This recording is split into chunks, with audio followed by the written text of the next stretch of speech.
दिल्ली के द्वारका इलाके में एक स्कूली छात्रा पर एसिड अटैक का मामला सामने आया है और छात्रा पूरी तरह से घायल है और इसको फिलहाल उपचार के लिए सफदरजंग हॉस्पिटल में रेफर किया गया है। बातचीत करेंगे, हमारे साथ दिल्ली पुलिस महासंघ के अध्यक्ष वेदभूषण जी हैं। जानेंगे इनसे कि आखिर इतनी सख्ती के बावजूद क्यों गाहे बगाए इस तरह की खबरें सामने आ जाती है। और वेद जी, स्वागत है आपका नवोदय टाइम्स पंजाब केसरी ग्रुप में।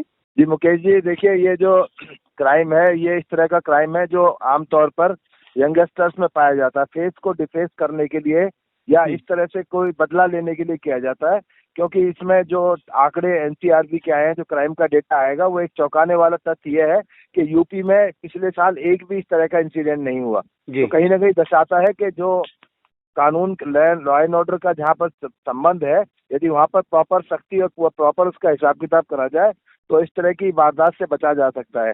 यूपी में एक भी इस तरह का क्राइम ना होना ये बताता है कि बुलडोजर किस तरह से कामयाब है। टिट फॉर टैट है। क्रिमिनल के साथ में यदि आप क्रिमिनल की तरह व्यवहार करेंगे तो वो उसकी हिम्मत नहीं पड़ेगी कि इस तरह की चीजों के अंदर अपने आप को इन्वॉल्व करे। परंतु चूंकि दिल्ली एक राजधानी है और ये इस तरह का इंसिडेंट है, बिल्कुल यंगस्टर लड़की, 17 साल की लड़की है, एविडेंस इकट्ठे किए जाएंगे, क्योंकि सीसीटीवी फुटेज में जिस तरह से वो तेजाब फेंकता हुआ दिखाई दे रहा है तो बड़ा अलार्मिंग है कि खुलेआम ओपन डे लाइट के अंदर दो लड़के जिस तरह से तेजाब फेंक रहे हैं, कहीं ना कहीं सोचने मजबूर करते हैं कि दिल्ली की लॉ एंड ऑर्डर में कहीं ना कहीं कुछ कमी रह गई है, जिसकी वजह से इस तरह के हादसे होते हैं। क्योंकि तेजाब को प्रोक्योर करना भी अपने आप में बहुत मुश्किल काम है, क्योंकि तमाम जो तेजाब से जुड़े हुए, व्यापार से जुड़े हुए हैं, उनको ये हिदायत है कि वो तमाम जो तेजाब बेच रहे हैं उनका हिसाब किताब रखेंगे किसके थ्रू गया। तो बाकी सब तमाम चीजें इन्वेस्टिगेशन में आएंगी कि किस ग्रेविटी का तेजाब था, किस भावना से, मोटिव क्या था ऑफेंस के पीछे। ये तमाम चीजें इन्वेस्टिगेशन में आने वाले टाइम में और क्लियर हो पाएंगी। जी वे जी, दो बातें आपने कही। एक आपने कहा एनसीआरबी के आंकड़े और दूसरी बात आपने कही एसिड का। अगर एनसीआरबी रिपोर्ट की हम बात करते हैं, क्योंकि आपने यूपी का हवाला दिया, लेकिन रिपोर्ट ये कहती है कि 2018 से लेकर 2020 तक पूरे देश भर में महिलाओं पर एसिड अटैक के 386 केस दर्ज हुए थे।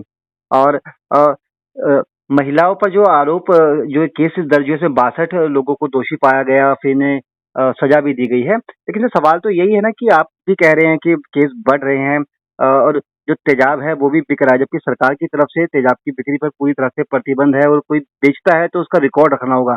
ऐसे में क्या माना जाए कि क्या कानून का डर कम है जिस तरह के अपराध सामने आए हैं?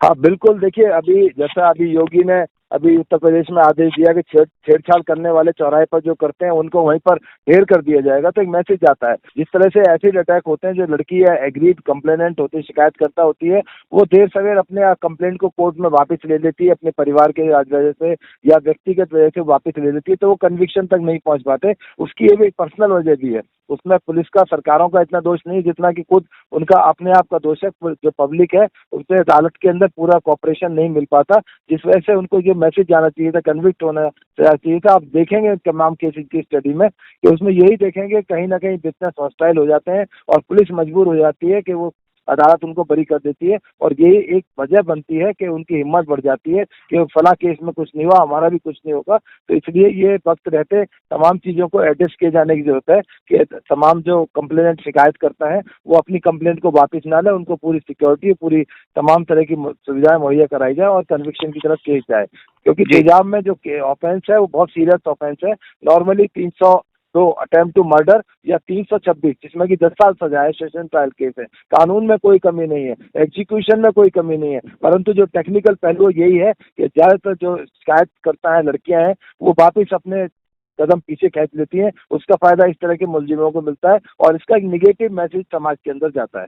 जी, अवैध जी, आप कह रहे हैं कि कानून काफी कड़े हैं और जो पॉइजन की श्रेणी में आता है एसिड, ऐसे में दिल्ली में एसिड को लेकर किस तरह की गाइडलाइन है? देखिए, उसको अपना जहाँ भी एसिड रिटेल में मिल रहा है वहाँ आपको अपना आधार कार्ड दिखाना होगा, बताना होगा कि आप घर की सफाई के लिए ले रहे हैं या किस पर्पज में वो इस्तेमाल किया जाएगा। कुछ चीजें फूड आइटम्स के अंदर भी एसिड डाले जाते हैं, गलाने के लिए, सब्जी गलाने के लिए या दाल को गलाने के लिए। तो ये तमाम चीजें जो है उसमें प्रॉपर गाइडलाइंस है और एसडीएम उसके नोडल ऑफिसर है। जो भी एरिया का नोडल ऑफिसर होगा, जहाँ जहाँ एसिड की, तेजाब की सेल हो रही है, उसके पास तमाम की लिस्ट होती है। गाये बगाए वो लोग चेक भी करते हैं खुद आकर के उनकी स्टॉक की सिचुएशन और किन किन लोगों को बेचा गया। परंतु चूंकि दिल्ली एक राजधानी है और बहुत बड़ा तंत्र है, तो वहां तक हर माइन्यूट डिटेल्स तक पहुंचना सिस्टम के लिए बड़ा एक चैलेंज होता है, जिसका फायदा इस तरह के लोग उठाते हैं। जी, चलिए सर, बहुत-बहुत शुक्रिया बताने के लिए और समझाने के लिए कि पूरा मामला क्या है और जिस तरह से केसेस सामने आते हैं उसमें आगे की कार्रवाई किस तरह की रहती है। बहुत-बहुत धन्यवाद नवोदय टाइम से बातचीत करने के लिए वेद जी। नमस्कार।